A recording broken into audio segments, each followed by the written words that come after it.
ਦਾ ਪਿੰਡ ਗਿਆ ਮਰਿਆ ਕੰਜਰ ਦਾ ਬੂਟੇ ਪਾਣੀ ਹੁਣ ਸੁੱਕੀ ਜਾਂਦੇ ਆ।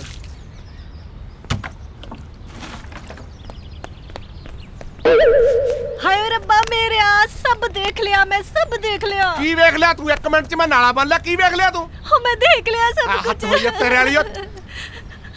ਹਾਏ ਮੈਂ ਲੁੱਟੀ ਕੱਲ ਗਈ। ਸਿਆਪਾ ਹੀ ਨਿਬੇੜ ਦੇਣਾ, ਸਾਰੇ ਪਜਾਮੇ 'ਚ ਇਲਾਸਟਿਕਾਂ ਪਵਾ ਦੇਣੀਆਂ। ਉਹ ਲਵਲੀ ਲੁੱਟੀ ਗਈ। ਕੀ ਲੁੱਟੀ ਗਈ? ਲੁੱਟੀ ਗਈ ਹੋ ਤੈਨੂੰ ਲੁੱਟੇ ਜਾਣ ਦਾ ਬੜਾ ਸ਼ੌਕ ਚੜਿਆ ਰਹਿੰਦਾ। ਕੋਈ ਕਸਰ ਛੱਡੀ? ਤੁਸੀਂ ਇੱਥੇ ਆ ਕੇ ਦੱਸੋ ਮੈਨੂੰ। ਆਹੀ ਕੁਝ ਦੇਖਣਾ ਰਹਿ ਗਿਆ ਸੀ ਮੇਰੇ ਜੋਗਾ, ਇਸੇ ਲਈ ਤੁਸੀਂ ਸ਼ਹਿਰ ਆਏ ਸੀ ਪਿੰਡੋਂ। ਮੇਰਾ ਮੂੰਹ ਕਾਲਾ ਕਰਾ ਤੂੰ ਕੀ ਬਕਵਾਸ ਕਰੀ ਜਾਂਦੀ ਆ ਤੂੰ? ਹੈ ਸਵੇਰ ਲੜਨ ਦਾ ਪ੍ਰੋਗਰਾਮ ਬਣਾ ਲਿਆ। ਮੈਂ ਨਹੀਂ ਹੁਣ ਰਹਿੰਦੀ ਤੁਹਾਡੇ ਨਾਲ, ਦੱਸਦਾ ਤੁਹਾਨੂੰ ਗੱਲ ਮੈਂ। ਤਾਂ ਸੁਣ ਮੇਰੀ।